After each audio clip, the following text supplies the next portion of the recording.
Hi everybody. I'm spending most of the day in bed today because I turned 52 days ago and I didn't have to set an alarm today for once in my life, which was lovely. So rather than just type a few words and hope that everybody sees it, and not everyone's going to see this, and that's the way it works, I guess, I thought right here from bed that I would express the most heartfelt thank you that I possibly could. So hang out for a minute, because I've got some stuff to say.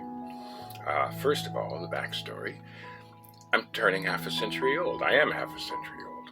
But in the days leading up to it, at work and everything else, people were like, 4 more days until you're 50, oh my goodness. And there was almost a lot of pressure to being as old as I am. It was weird. To me, it still feels like a number.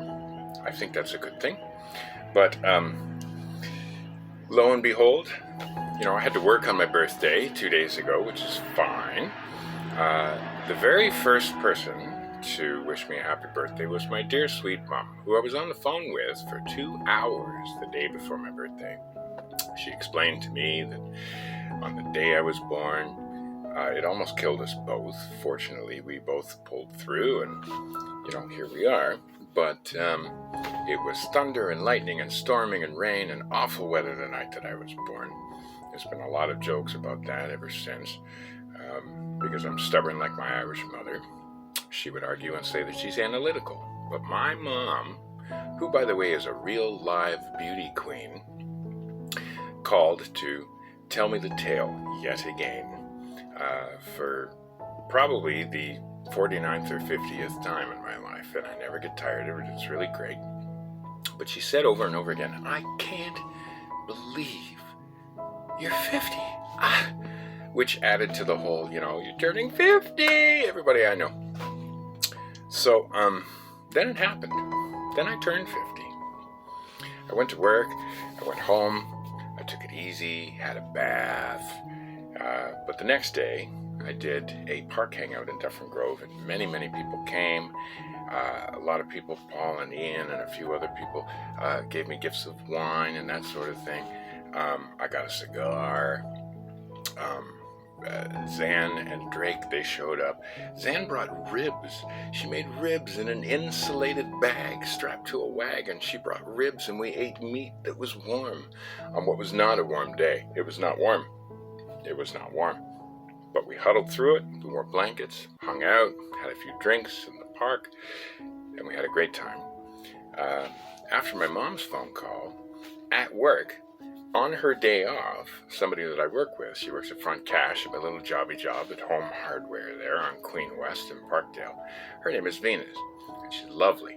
And she was the first person physically to show up just so she could give me a Mars bar, which I buy from her all the time at Front Cash. It's my little protein bar sometimes, especially on delivery day, to give me a little button and a hug and a card. This card, in fact, which is an exact duplicate of the card that I got from my buddy Dean. Hi, Dean, for my Second City days. And that was really lovely. So, that's fine. I walked home for lunch that day on my birthday, last Saturday, 2 days ago, and 3 days ago, and my brother stopped by and took off before I had a chance to actually see him. And he dropped off, a congratulations, you're old package. I'm wearing it on my head, and what is now my favorite tumbler in the entire world, as you can see. He made my boss stick to his promise that he was going to photograph and videotape me opening said package. So that was nice. But he was kind of a snuffleupagus situation because I got to work and I was like, my brother was here and I missed him again? I think he's the pokeroo, personally. But he did show up at the park the next day and hung out with us, which is really great. I don't get to see him enough. And his partner, Becca. A whole bunch of other people showed up. It was a lovely day. But 2 weeks ago, Rachel asked me, hey, are you available to cater a private event, which I do sometimes because I have about 4 jobs, at Decorated Seafood, which is right beside Gallery 222, the gallery that Rachel manages and curates. And they were having a private party, so I said, well, yeah, all right, fine. It's not until like 4:30 in the afternoon, but I'll get all dressed up and I'll shuck some oysters and to whoever this private party is for. And I kept asking her, who's it for? What's going on? What are the details? Maybe I should call Leslie. She goes, oh, I don't know. I mean, it's a thing. Now, it wasn't that odd because I've done it before. As you can see, it's what I do. And many of you that have come to the gallery have had an oyster shucked by me, so you know what I'm talking about. Didn't seem very weird. That's cool. So when we finally got home at the end of the day, after our little park hangout, I went to sleep, woke up, took my time. Rachel made me breakfast in bed.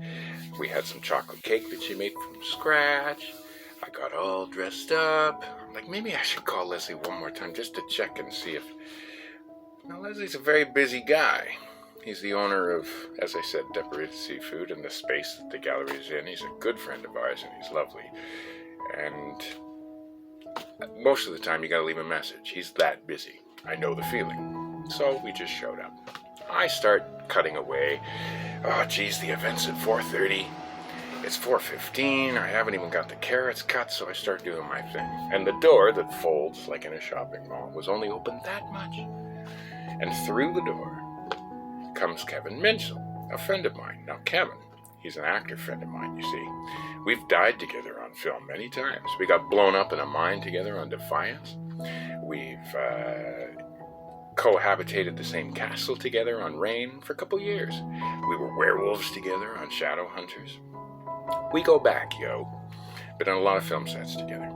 He pokes his head in the door. It's Canada Day, of course. It's a holiday Monday. Nothing's open. Not much, anyway.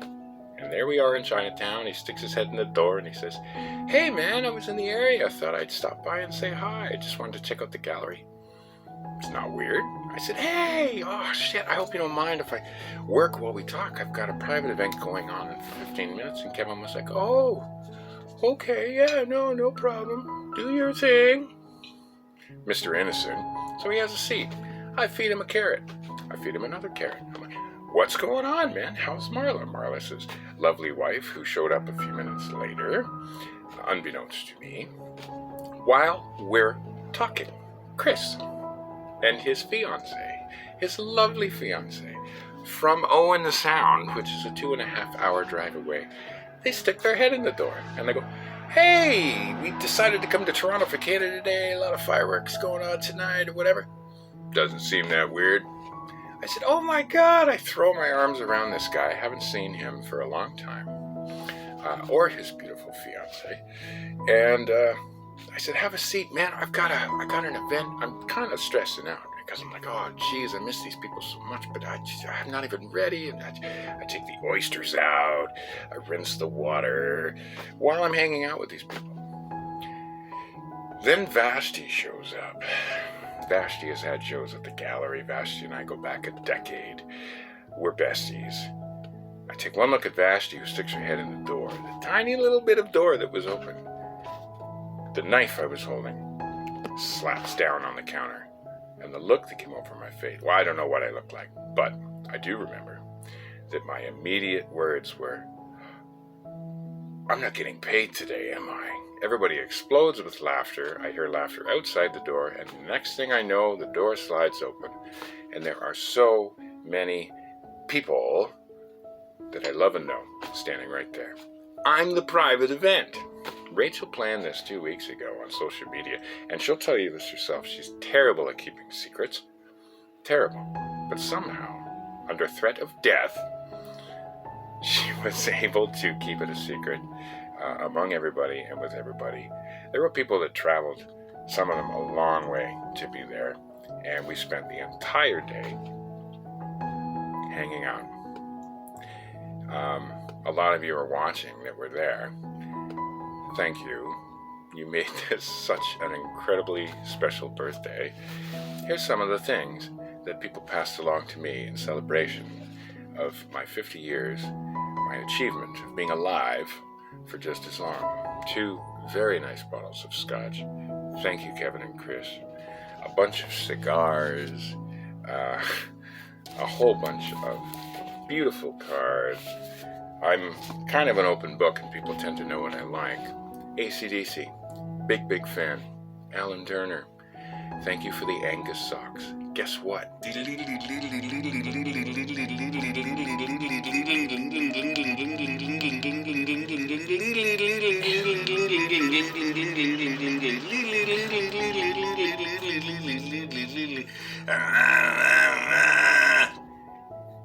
fit. I have size 14 feet, yo, and I'm gonna Angus it up big time at work. Speaking of socks and big feet, Vashti, who was the one that broke the camel's back on the whole surprise, also got me adorable Good Luck Kitty socks, big enough for my stupid gunboat feet. Jody, who I love and adore, gave me the best lunchbox ever. But wait, there's more. Inside said lunchbox is a Utila kilt. I have a kilt now with cargo pockets that I can put a belt on, and I have a kilt.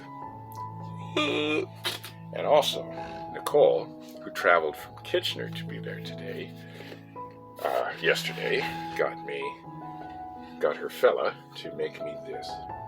It is a gorgeous plaque that has been routered and etched with my website, my logo, and my business name made by Monkey. Made by Monkey. This monkey. And to top it all off, Rachel brought out a laptop a few hours into the celebration. We were eating and drinking and laughing and listening to music and singing for quite some time. And then Rachel brings out a laptop and she shares with me a couple of messages from people who could not be there. Specifically, my good friend Julia, who many of you saw on stage with me in Little Mermaid the Musical and in Evil Dead the Musical. Julia and I were friends for life. We go way back. She also owns a business called Castle on a Cloud, and she does princess parties, and she's so unbelievably talented and has a gorgeous singing voice, and she's just so talented. She's an incredible artist, and she couldn't be there because she's a busy lady, so she sent me a little bit of a message. My sweet, sweet Mikey, happy birthday from me, Queen Elsa of Arendelle. I'm just glad that you exist, man. I'm so happy that I know you, and the world is such a better, more wonderful, loving, warm place with you around. So, love you so much. Mwah. Somebody else wanted to say happy birthday. They couldn't be there. Mr. Tony Napo. Tony is a bit of a Canadian icon as far as I'm concerned. He's been in a ton of television shows in Canada and abroad. The first time I ever saw him, before I even knew him, I saw him in Murder at 1600 with Wesley Snipes. So good. So he had a bit of a birthday message to send as well. It's Tony Napo. Hey, how are you, buddy? I got a message from your lovely lady who said it's your birthday's coming up, and I just wanted to say happy birthday, brother. I love you. When we were aliens on some other planet, and you know, we've got kind of a long history of crossing paths and saying hi, and you seem like a great guy, and I love you. So hopefully I'll get to see you sometime soon. How old are you turning? 50? You're an old motherfucker. But you're good looking and young in spirit. I hope you have the best fucking birthday, bro. And yeah, give me a call sometime, and you know, invite me to a show, whatever the fuck. I don't know. But from my heart, I love you, and I hope you have a wonderful, wonderful birthday. Okay, all the best. Talk to you soon. Bye. Speaking of Canadian icons, Rachel also, since just last week we were watching Last One Laughing Canada, which if you haven't seen it, you really, really should. It's got Tom Green and Dave Foley and a whole bunch of Canadian comedians that you certainly recognize. We just finished watching it last week. So Mr. Colin Mockery, who was fresh on our minds, who I've had the pleasure of meeting at the annual Actor Awards and at some of the union workshops that they provide acting, working actors. He's just a lovely person. He's an incredible supporter of LGBTQ rights, and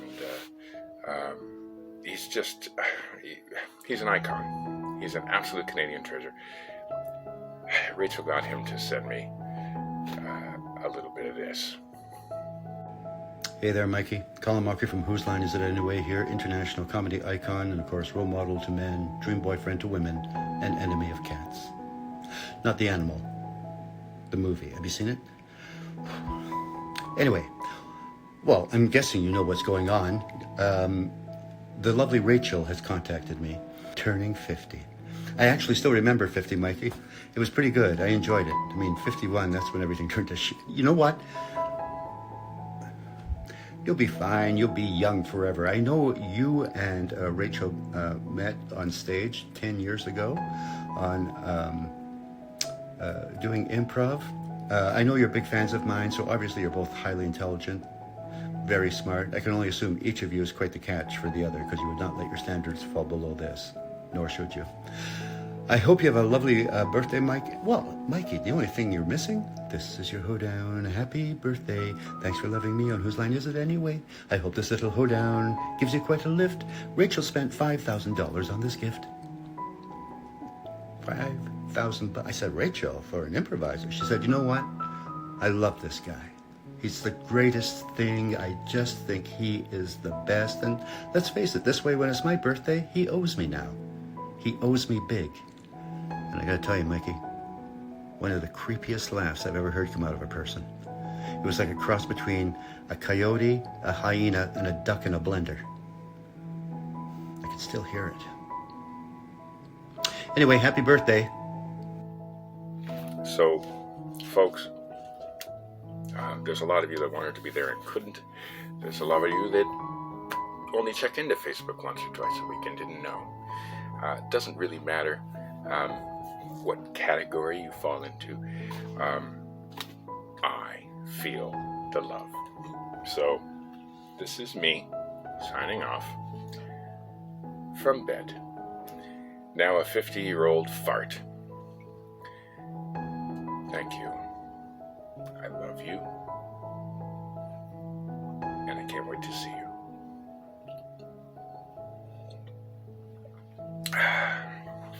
Good night.